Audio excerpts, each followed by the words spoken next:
And good morning. It's 7:04 on this Tuesday. It's June 1st. It's time to head to Studio B for Coleman and Company. Well, hello, everybody, and welcome. Yes, Tuesday, that's going to seem like a Monday all day because of the holiday yesterday, but I hope yours was a good one.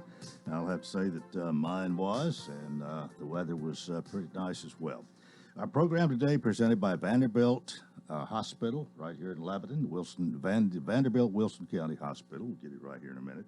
And I'd like to say that Tracy Pope is on special assignment and not with us today.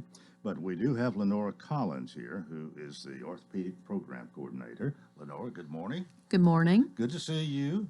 Good to see you too. How was did you have to work yesterday? I did not. You had the day off. I did. Oh, good, good.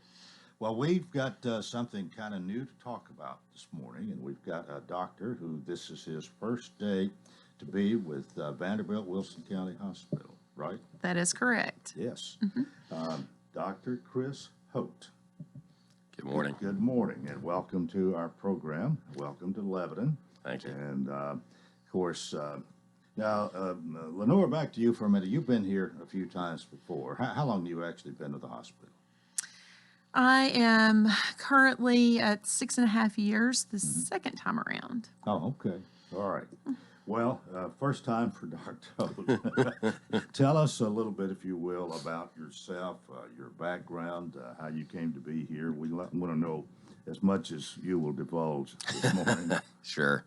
So I was actually born and am originally from Idaho. A lot of my family out there are farmers and that sort of thing, and have moved actually all around the country for my dad's job when I was a child. And then since then, it's mostly been for my own education and work things, but went to medical school in Virginia, which is actually where I met my wife, who's actually from Tullahoma, from this area.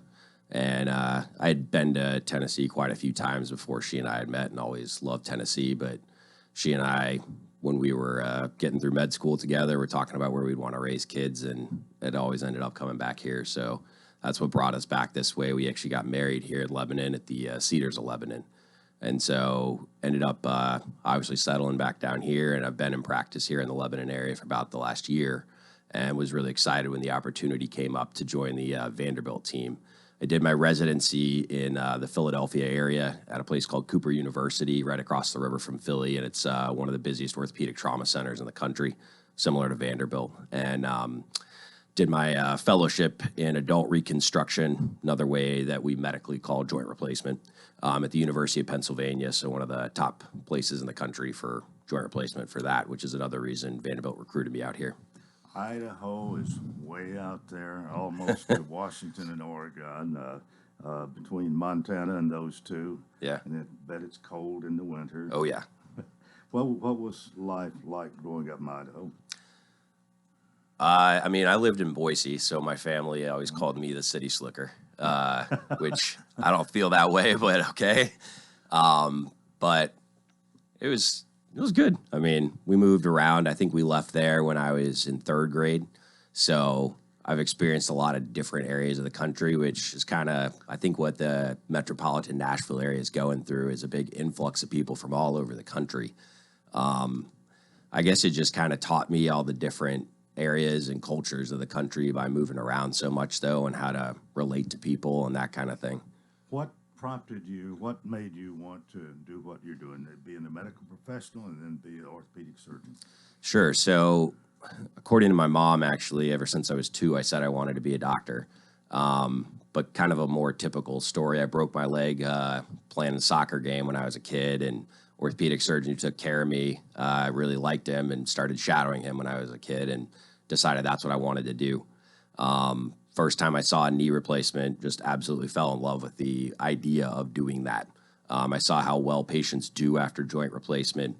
I saw really how much of an impact it could have on people's lives. And then as my education continued to progress, just the other aspects related to it, thinking about the biomechanics, the engineering behind it was just something I got really interested and invested into. Thinking about helping patients navigate through that transition in their life was something that really interested me. And then I actually worked at Harvard Medical School in their healthcare policy department for a while. And that's another big aspect in our country with all the healthcare changes going on. that's really prominent in the joint replacement world, and something else that kind of drew me more to joint replacement.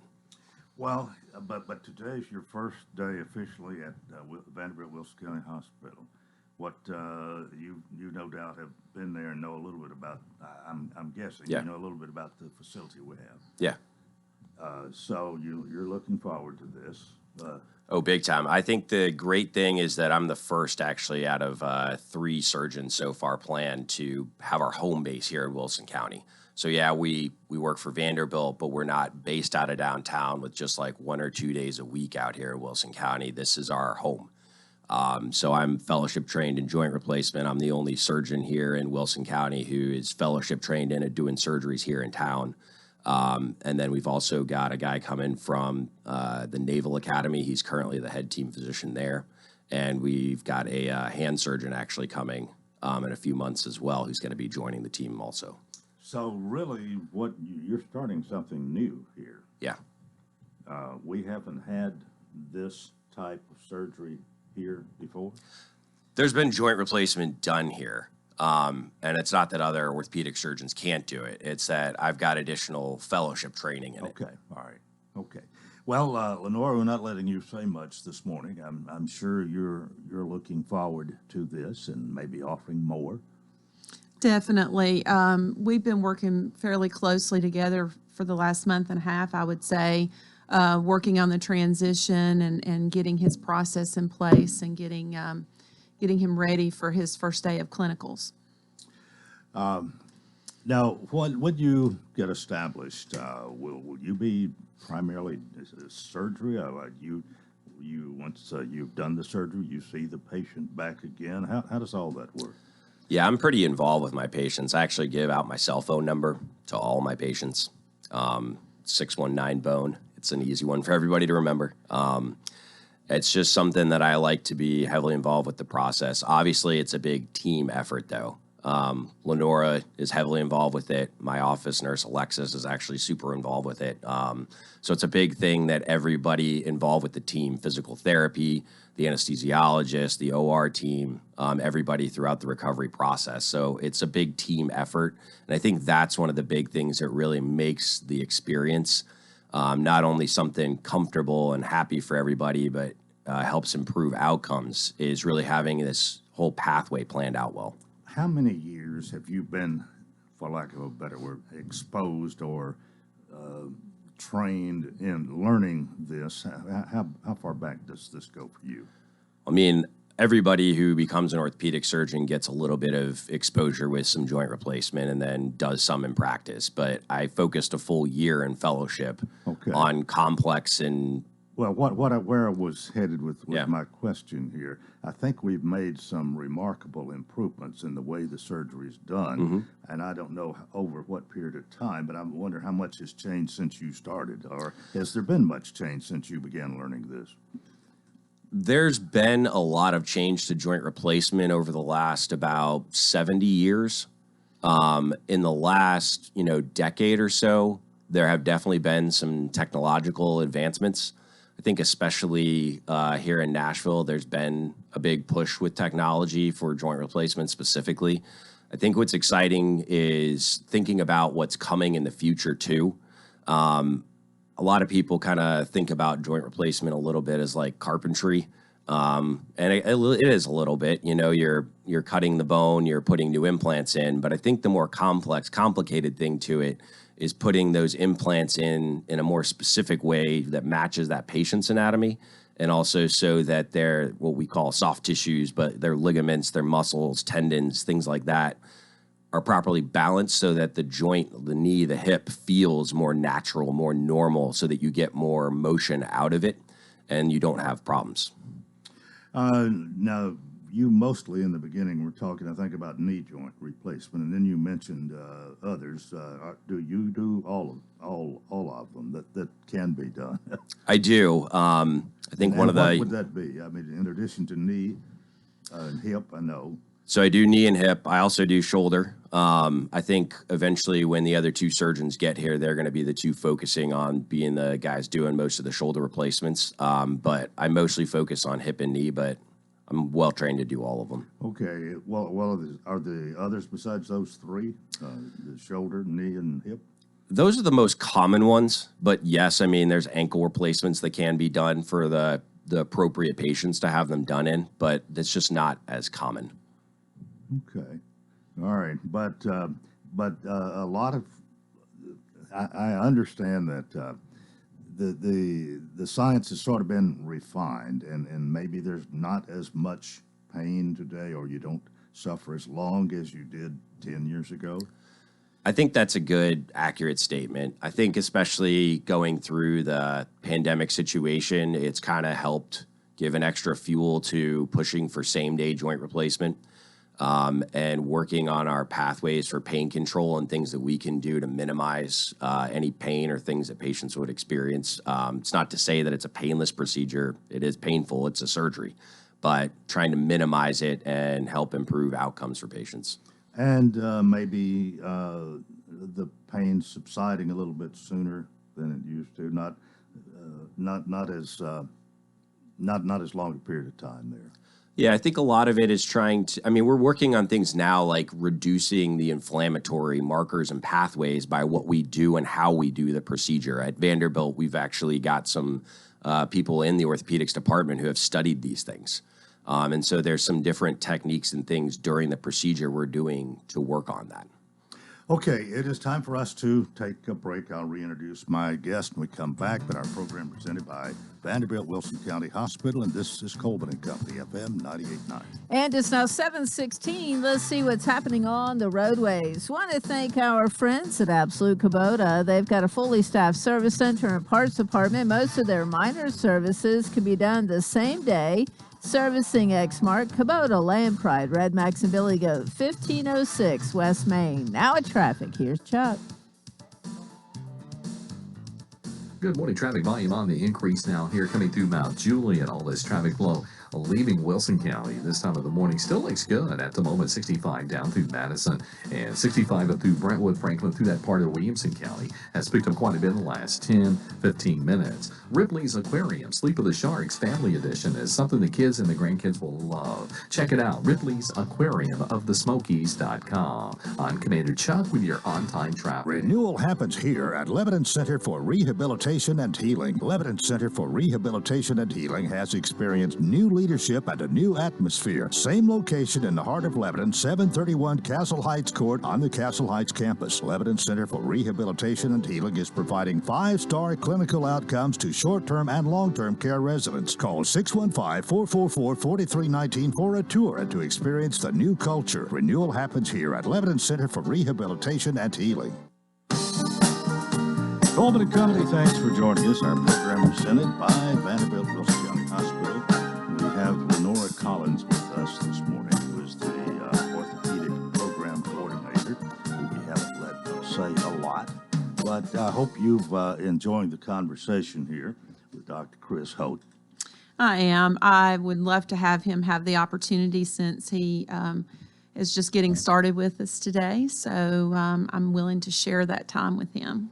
Well, are you going to be busier as of today when he starts at Vanderbilt Wilson County Hospital? We will plan on being busier. We definitely are getting our processes in place. A lot of our work is focused on preparatory work for the patient as well, to try to get them ready for surgery, because it is an elective surgery. Mm-hmm. So you can kind of do some planning ahead, particularly exercise and muscle building and strength building for the joint replacement. Well, as far as that goes, how much is there quite a bit of education, or at least dialogue before you do surgery, that a patient understands what they're going to be going through? They understand there's going to be some pain. They have a pretty good idea of what to do once they leave the hospital. I guess all that goes with it. Absolutely. I'm actually published on some of the what I call optimization stuff for joint replacement, and we have a lot of resources available to patients. For me personally, I consider part of my job as a physician to educate patients, and I take that pretty seriously. There's a lot of resources we provide to patients specifically who have joint replacement done with us at Vanderbilt. One of our newest ones is actually an app that people can download on their phone or a website called Force Therapeutics. And it has a lot of videos and information to help patients through the process and pathway of the joint replacement. This is just to augment basically having our pathway and program that we already have at Wilson County Hospital, as well as the team that's already in place. But additionally, I think a lot of it is talking about making sure that we have them as healthy as possible before the procedure. It isn't just saying that they're cleared for the surgery. It's really making sure that everything is as good as we can possibly make it. It's preparing the home, making sure that everything's set up with their family. We're going to be doing a coach for their joint replacement. Everybody has to have somebody to help them through the process. There's a lot that really goes into it, and that's what Lenore and I have really been working on the last 2 months, is to really hammer that out in detail to make sure that we've got everything perfectly set up that we can for patients so that we don't have any problems for anybody. How important, I think we all know the answer to this, but let's say, isn't it very important to follow instructions explicitly after surgery, to do but not overdo and so on? Very much so. And I think the biggest part of that's just the communication. If there's questions, if you have anything that comes up, is just asking. And that's one of the great things, is that I'm available, obviously, that I give my phone number out.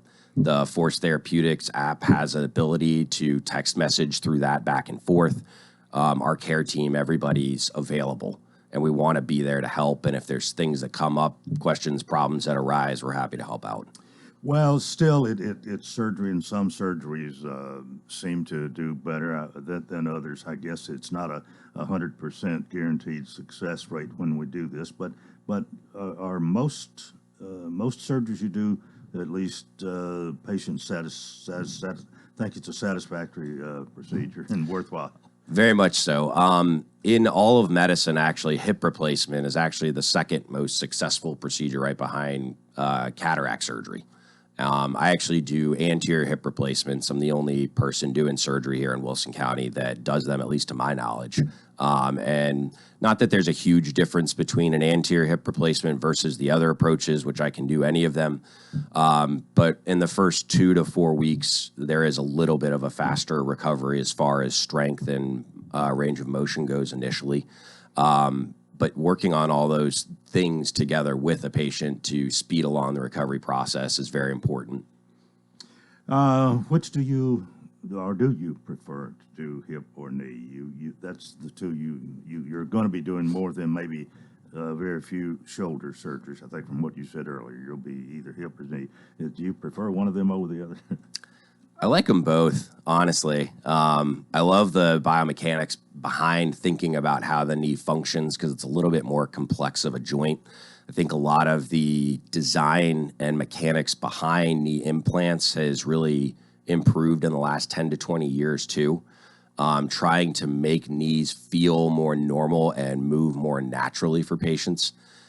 Hips are, like I said, the second most successful procedure in all of medicine, so that's just very gratifying, and patients do very well. A lot of my hip replacement patients recover pretty quickly and don't really need a lot of assistance in the recovery process. Well, Lenore, what part do you play in all of this?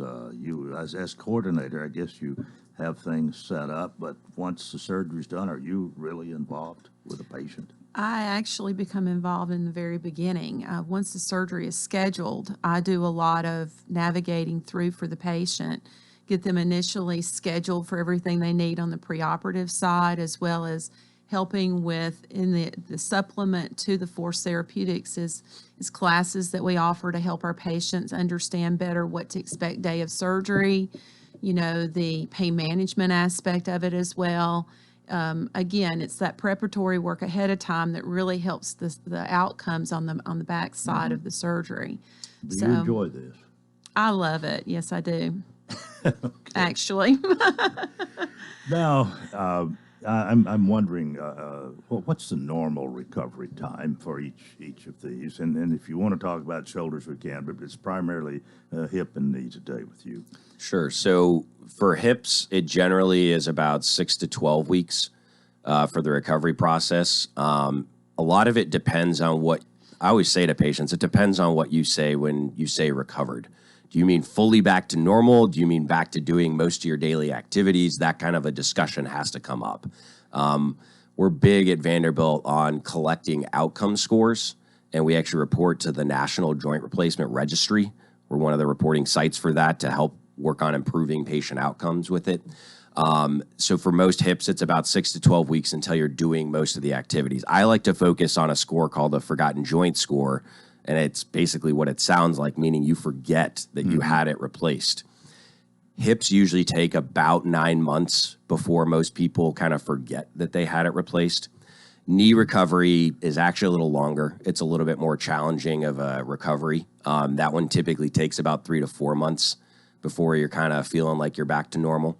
The Forgotten Joint Score on that one is typically about a year, and so it's a little bit harder. All right. Once you do the surgery, how long is it normal to be in the hospital, or do you sometimes even go home the same day? Most of my patients actually go home the same day. Wow. If they had surgery, last procedure of the day, those ones might stay overnight. If it's a revision procedure where we're helping somebody get their joint fixed that was previously done, those patients will usually stay at least 1 or 2 nights, depending on how extensive the revision had to be. Well, is there rehab involved? So a lot of patients need physical therapy, but there's some who don't. A lot of it just depends on how well they're doing before the procedure. And so that's part of the optimization process, actually, is working on strengthening muscles as much as we can before the procedure to assist with the recovery. What's the future look like? It seems to me you've got this down almost to a science here, because I've known people who were in the hospital for a couple of days, not too long ago, in the hospital maybe for 2 or 3 days, and then they go for maybe a week if they don't have somebody to look after them hand and foot at home, where they go to a rehab place. And you're saying that's really not happening now, not the normal. It's becoming not the normal. Like I said, especially with the pandemic, I think a lot of hospitals have really kind of optimized their pathways and processes. I think we're working on reducing pain, improving outcomes overall. I think we're going to continue to see a lot of technology advancements. I think robotics is going to continue to flourish and find ways to augment and assist us further in the procedures.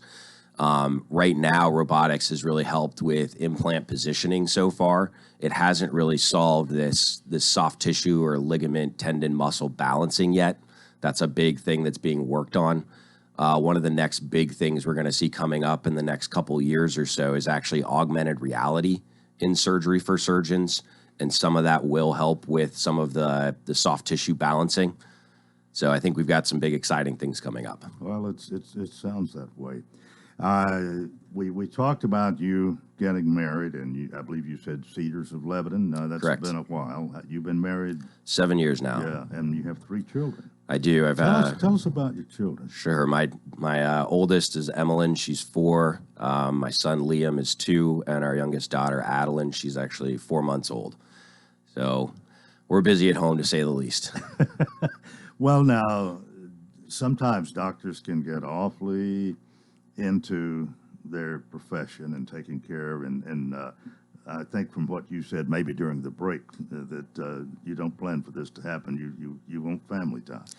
Yeah, my family's, even my youngest, my 4-year-old, understands that when somebody calls, she's got to let me talk on the phone real quick. But I think one of the most important parts of my day is getting home to see my kids every day before they're in bed, and being able to read a story to them and spend time with them. That's something that's really important to me. And your wife, is she a professional, a health professional, or? She's actually a medical researcher. She works for Gore. It's a cardiovascular, a heart implant company, but she's fortunately got a research job that she can work at home. Oh, okay, all right. But you can talk. Each one of you can talk intelligent to the other about the medical profession. Right. That's probably important, right, Lenore? Yes, sir. Well, we welcome you again to our program here, and I guess you'll probably get a pretty good welcome, although you've already been there. But today's your first official day at Vanderbilt Wilson County Hospital. If somebody wants you to do their surgery, how do they get to you? So they can get a hold of us through the Access Center, but I think the more easy thing is that our clinic here in Lebanon is at 1616 West Main Street. The office number for there is 936-7846. I'm also going to be at the clinic in Mount Juliet at 5002 Crossing Circle. That's 773-2710. Or if you just Google Vanderbilt Orthopedics, you can go to the website there. You can find me on the website and get an appointment scheduled even online if you like. All right, Dr. Chris Holt. Now, 1616 West Main is the blue building, isn't it? Yes, the Yes. big glass blue building. Okay. Yeah. That is the way we usually identify that here, and there's a number of people who are there. You're not there by yourself. Correct. There's a whole slew of Vanderbilt team out there in that Right. building. Well, Lenore, I usually let Tracy Pope have the last word. You can have the last word this morning, and you got 30 seconds to finish this up. If there's anything left to say, I think we've covered a lot of territory. We certainly have. I look forward to working with Dr. Hote, and we certainly have a lot of planning and a little bit more work to do ahead of time. But outside of that, we're ready to go. And if patients have trouble navigating with finding him and his location, they certainly can reach me as well. Mm-hmm. They can reach me at 615-443-2560. Okay. All right. Well, thanks for being with us today. And Dr. Chris Holt, it's a real pleasure to have you here. Thank you. And good to meet you, and we wish you well. And that is part one of Coleman and Company. Please keep it here for more. FM 98.9. And it's now 7:31. Let's see what's happening on the roadways. And we want to thank our friends at Bates Ford. They've got the low price tire guarantee on all tires every day, up to 30 days after the sale. There'll be any competitor's pricing on the tires they sell. 1673 West Main. Now at traffic. Here's Chuck.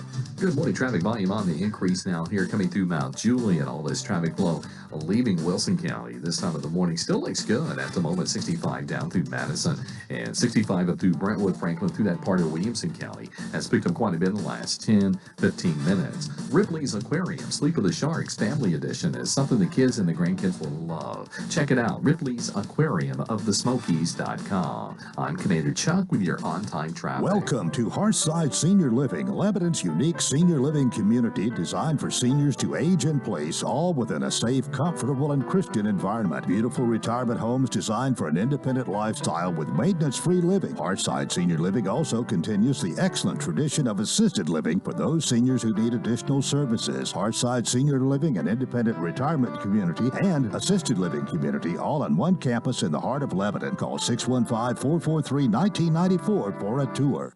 West Tree Service, locally owned and operated in Lebanon, Tennessee. With over 25 years experience, our primary goal is to provide high-quality professional service with attention to detail. At West Tree Service, we use better equipment to be more efficient, which equals reasonable prices for our customers. We offer free estimates with no obligation. We are licensed and fully insured. West Tree Service, honest service, says professional, courteous, and on time. For more information, visit westtreecare.com or call 615-456-2011.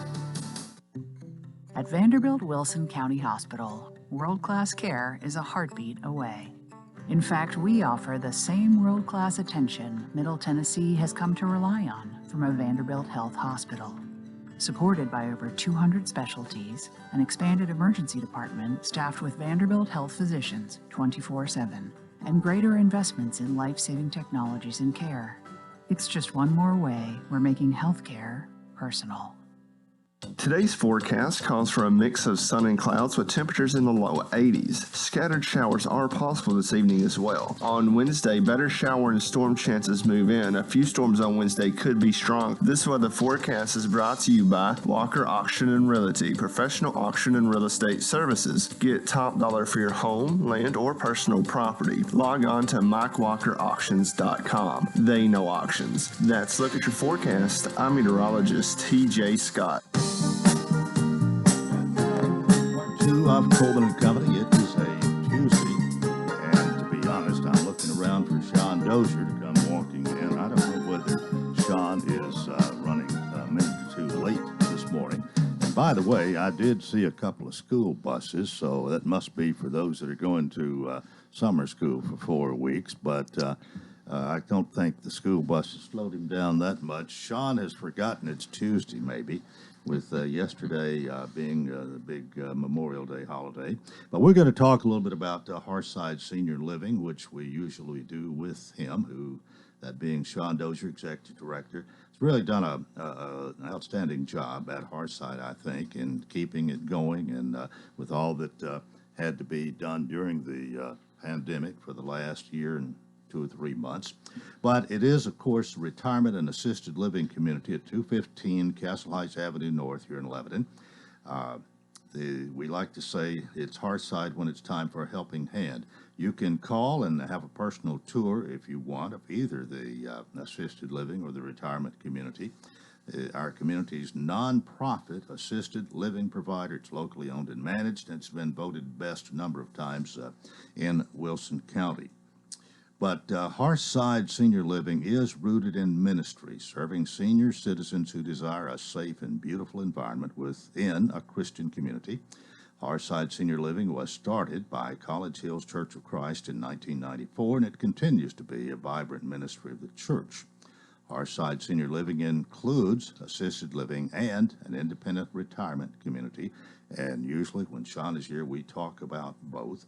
Of course, the independent retirement community is a more recent addition, has not been around since 1994 like the assisted living has, but right now there's a waiting list for people who want to be in the independent retirement community, and no avails at the moment, but as Sean says, you never know when one might come up.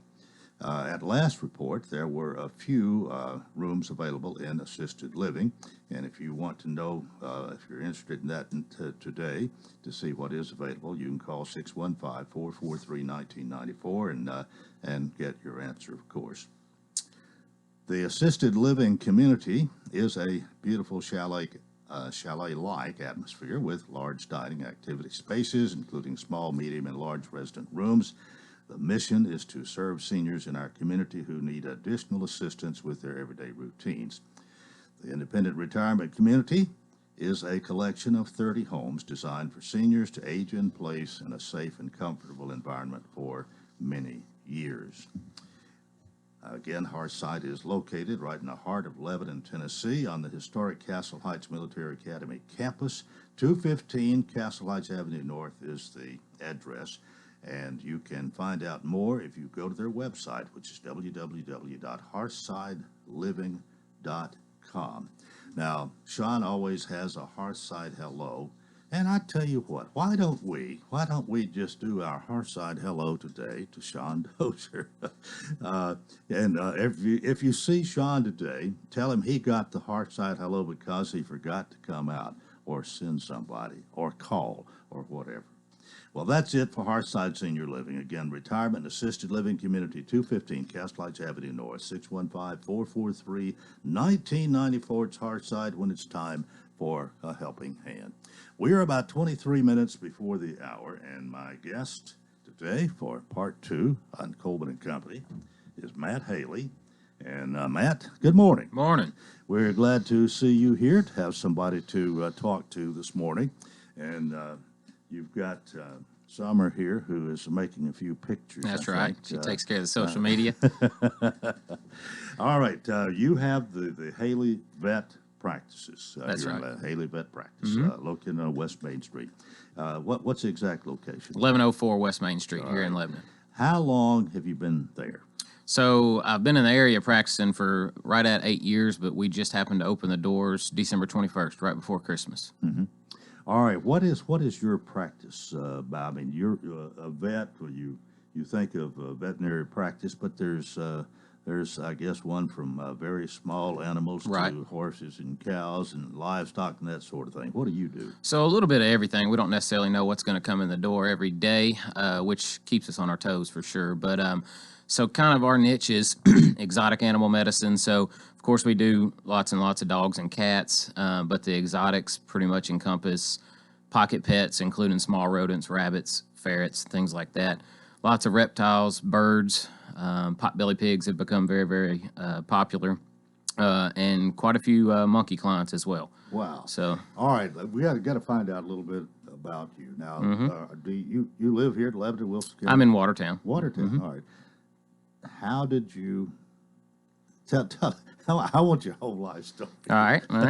So, I guess I'm one of the few that pretty much this is always what I've said I was going to do, wanted to do, and eventually made it happen. So I think 5 years old, I started telling my mom and dad that that's what I wanted to do. So I pursued that, started in high school, kind of played sports up until sophomore year, and then decided I wanted to go to work and get kind of the animal industry. So started out working at PetSmart. That led me to MTSU, where I did my undergraduate degree and worked as a veterinarian assistant at that time.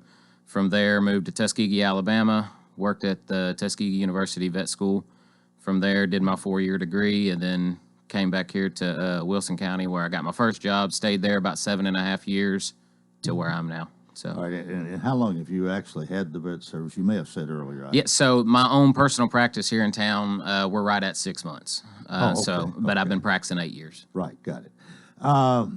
What you have particular hours that people call on you, or you just whenever the phone rings? Yeah, you go well, home? it's kind of that too. You know, there's always somebody's pet that needs something. So, pretty much always available. But being the only one there, I take calls up until about 10 p.m. at night. Hopefully, that will turn into a little bit later, and maybe even 24/7. But right now, that's about all I can do. Our hours are 7:30 to 5:30. We do close half day on Wednesday and half day on Saturdays. Well, now you even mentioned snakes a while ago. Absolutely. And, I want to be as far away from. And I'm not the only one you've heard say that, but No, that seems to be the norm. I've but sort of had a fear of snakes all my life, and as long as they're on the other side of the road, I'm okay. Right. But you like snakes? I love them. Absolutely. Well, if you think I'm bad, you'd have seen my Uncle Dan. Boy, I got an uncle that's pretty terrified of them too. Are snakes different from many other to you, really? No, I mean it's just kind of the norm. You got to know, how to approach them, how to handle them, and then now if it's working on them, yes, it's difficult. It's a little bit. It's not your routine. It's become more routine for us because we do it so frequently. But it takes a little more time. There are that many. Oh yeah, pet snakes? we see several. Absolutely. Okay. Absolutely. To each his own. I'm telling you. Hey.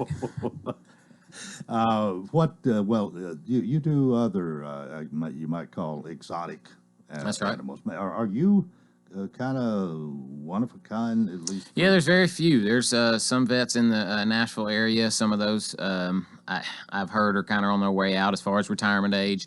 So I'm picking up a lot of exotic business from Nashville and the surrounding area.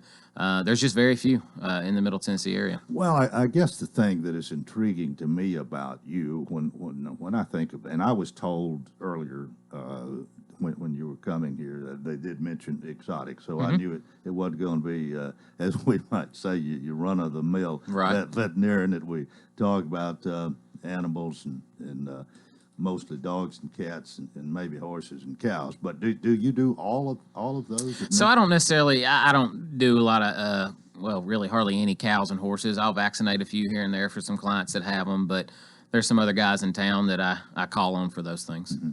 Well, but what you do differently, or where you maybe specialize in the exotic aspect here, which kind of sets you apart Right. from the others. Well, is there enough of that to keep you busy? So they kind of came out of the woodwork. As soon as all I had to do was get a logo with some exotic animals on it, and I'll be honest with you, I'm probably seeing more exotics than dogs and cats, and I didn't anticipate that.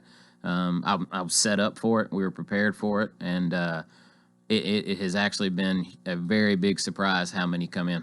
All right. What all? I mean, people have these pets, and I guess they have to be confined to some degree. And as I said earlier, to each his own. I mean, I can't imagine having a pet snake or maybe some of these others. Right. I've got other things to do, but I understand. Do they get sick? They Yep. they have to have vaccination maybe? So- where do you come in? So the reptile world is, no, there's not necessarily many preventative vaccines and things like that. It's more husbandry related, temperature, climate, humidity, things that owners may think they're doing right, but it's off just enough that creates a respiratory infection or a skin infection or, something that, a lot of people think, how do you know when a snake is sick? Well, I mean, there's several things, they're at the top of their tank. They're breathing heavily. They're having, noticeable respiratory signs. They're not eating. That's the main thing. They go off feed. So then they call on us to figure it out. And a lot of times that's real tricky. Birds, kind of the same way. Birds will mask an illness where the owners, don't necessarily notice it. And sometimes it's too late when they do. But, yeah, very few people that work on them, but that's just All right, something what are some of the other things? Just throw out a few of them that you work on that we would call exotic that not everybody has as a pet. Well, we've got bobcat. There's a couple of those. We've got clients with raccoons. Now, I don't advocate taking in wildlife, and honestly, a lot of these people probably shouldn't have the pets they have, but somebody's got to take care of them, and they're trying to do it the right way. And as long as there's people out there, breeding and selling them, they're going to be there. So primates, like I said, we see lots of marmoset monkeys, some capuchin monkeys, and then there's a handful of others. Those are the most common. We've got, there's clients with kangaroos and wallabies and ostriches and, and things along those lines. So, All here in Wilson County? absolutely. Wilson County and these grief. surrounding areas. Yeah, absolutely. I would not have thought it, but we are a big county, and we That's got more right. people coming in all the time, which probably Yeah, growing adds- rapidly. Yeah, okay. All right. Matt Haley is here. Haley Vet Practice on West Main Street. We got to take a break. You're listening to Coleman and Company, FM 98.9. And it's now, 7:44. Let's see what's happening on the roadways. And it's all brought to you by our friends at Bates Ford and the Works Vehicle Checkup. They'll make sure your vehicle is ready for any road. It's $49.95. Up to 5 quarts of oil, tax and disposal. Tire rotation and safety check too. 1673 West Main. Now at traffic, here's Chuck. Good morning. Traffic still looks good right now. Coming down 65 through Madison. It's heavy as we check it out live, but it's moving here on Vietnam. That's westbound. All this traffic flow coming through Hendersonville at the moment. Traffic's off to a pretty good start, actually, on 24 out past Hickory Hollow Parkway coming in from Rutherford County.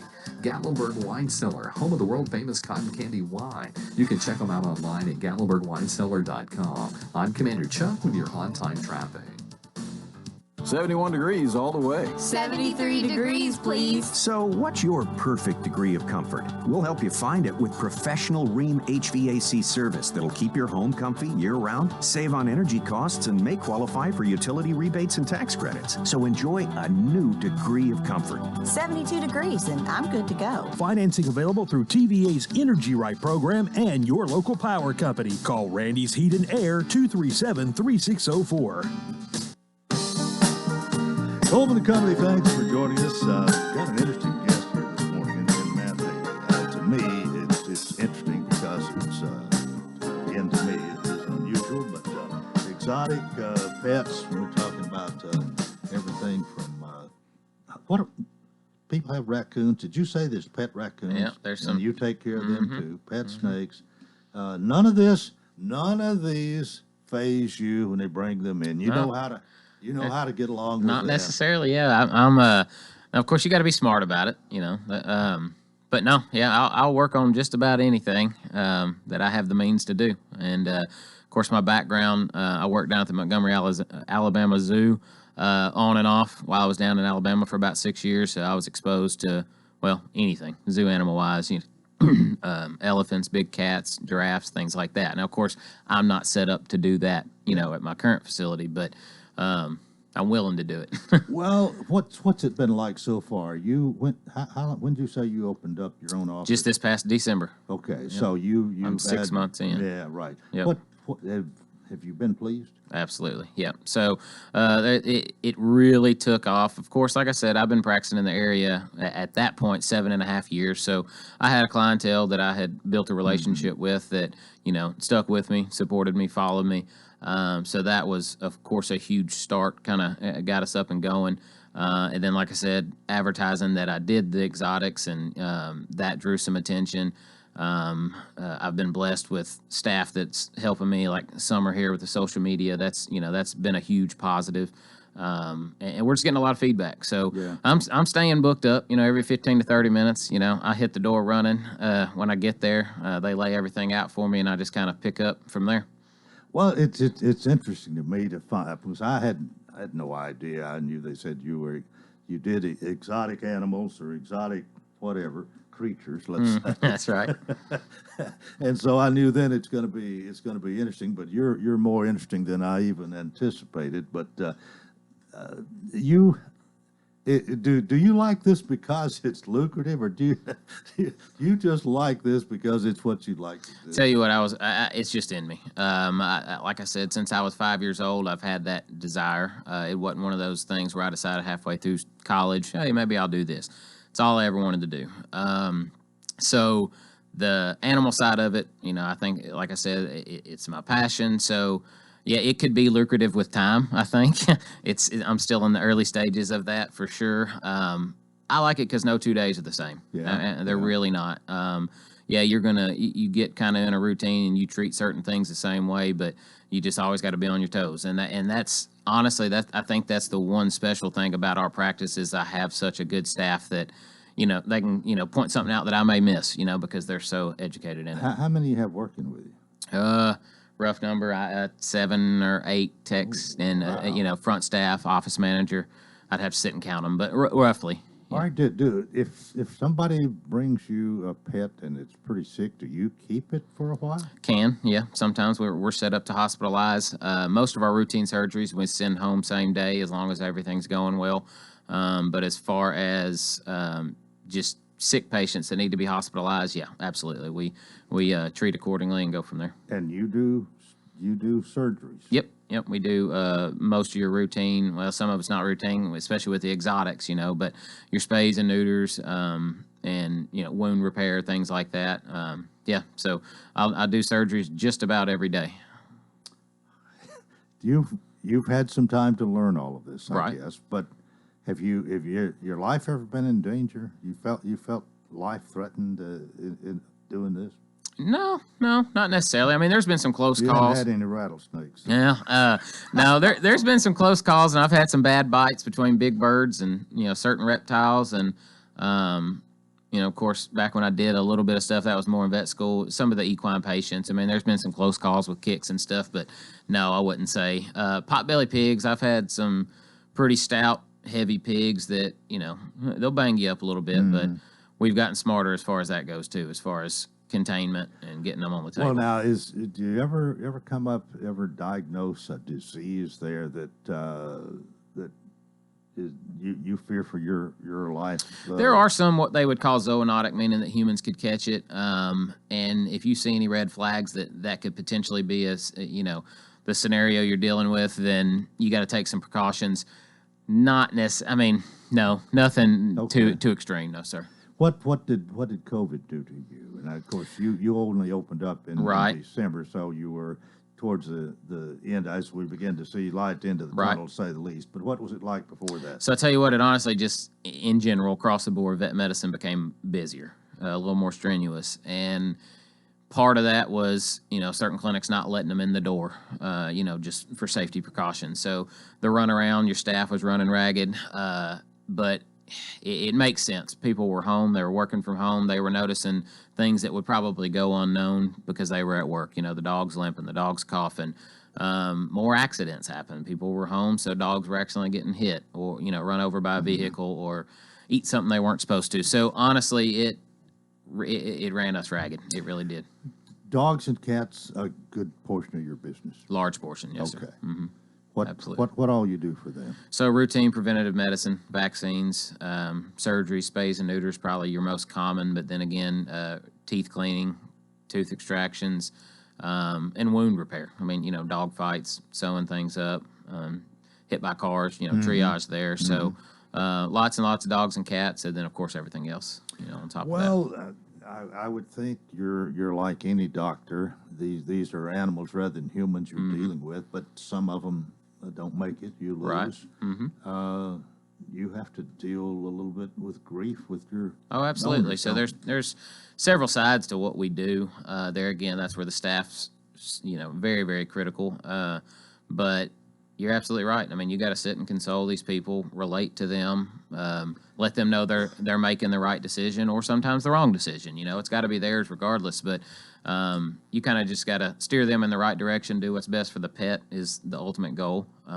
But Well, yeah, there are times I think the expression I've heard more than anything else is putting one down, where you it's they're do you do that? Yep.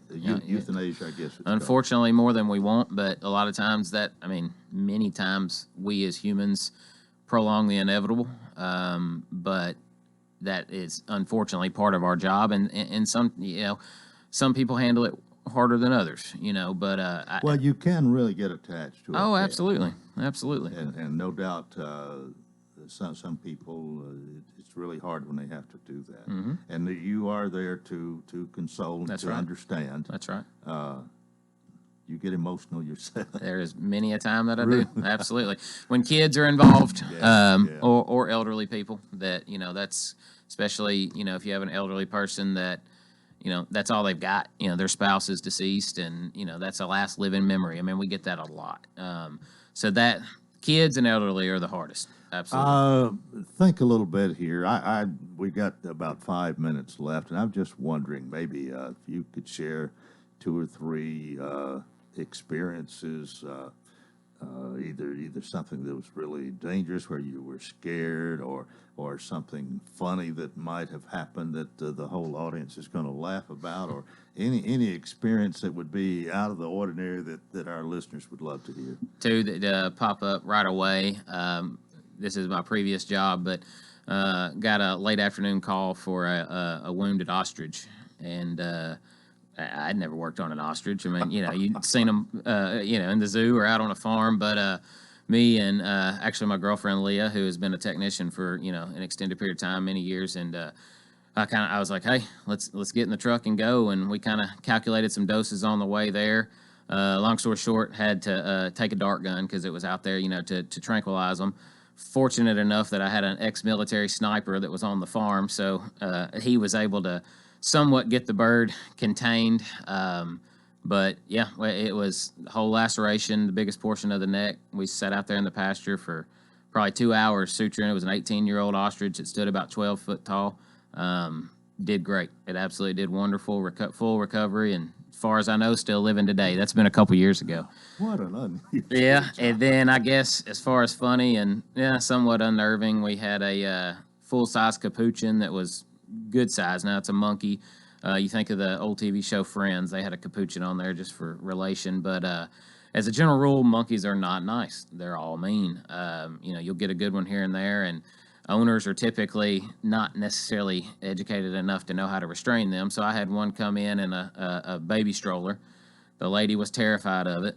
She turned it loose in the exam room, and we spent about 15 minutes playing tug of war with the leash, and he was swinging from the ceiling and jumping and did everything he could to kill us. Long story short, we contained him and no one was injured, but I will never forget that day. Monkeys are mean. Oh yeah, they're mean. They're gonna try their best to bite you for sure. You just gotta. You've been bitten by I've been bitten by a few monkeys. Yeah, nothing just terrible, but yep, I've absolutely been bitten. They worse than a dog bite? Yeah, they would. Yeah, if they got you just right, absolutely, absolutely. They're too smart for their own good. But you don't live in fear on your job. Not at all. Not at all. Anything you want to cover that I haven't mentioned this morning? Let me tell everybody again. If you joined us late, Matt Haley. It's Haley's Vet Practice, and located on West Main Street. Now, you might identify that building where you are. So, 1104 West Main. It was originally a Century 21 building, directly across the street from Big Lots. Okay. So That ought to let everybody know the general area where you are. Mm-hmm. And I interrupted you. You're fine. We covered the basics, and just if you're especially exotic animal, but dogs, cats. I mean, that of course is where we kind of got our start. But call, make an appointment, let us know what we can do to help. And we're thrilled to kind of get the name out there and serve the community and have a little niche and do what we can to help you and your pets. Well, I would say you've definitely established a niche here. The thing that I guess surprises me more than anything else is the variety of exotic animals that are right here in our area. Absolutely. And they're all pets. Mm-hmm. I take it. Mm-hmm. Most all of them are. Some, we'll do some wildlife. TWRA sends us stuff, and we work hand in hand with them as far as local wildlife. We get a lot of people bring in injured, surrendered, rabbits, falcons, birds, just in general. Of course, right now everybody's bringing in baby rabbits. Leave them alone. If they're not injured, most likely the mama will come back. Well, it's an interesting occupation, but you're not the ordinary vet. I mean, I think we have definitely established that this morning. Not that you're happy to work with dogs and cats, Oh, and absolutely. that's a good portion of what you do. But all these other things, the exotic. We've got it. It's at Haley Vet Practice right there on West Main Street. What's your phone number? 615-547-9378. All right, I'm sure everybody's going to remember that, but at least you. We got a website out there too, and Facebook. Good. And again, your hours? 7:30 to 5:30. Then on Wednesday and Saturday, 7:30 to 12. Well, it's been nice to have you here this morning and to hear all your stories, and I'm sure you've got a lot more. Plenty of them. I had to think long enough. But wish you well, and glad to know we've got this service available here for the people of Wilson surrounding counties. Absolutely. All right, Matt Haley, my guest, Haley Vet Practice, and that is it for a Tuesday. Join us tomorrow for the Wednesday edition, and until then, I wish you a terrific day.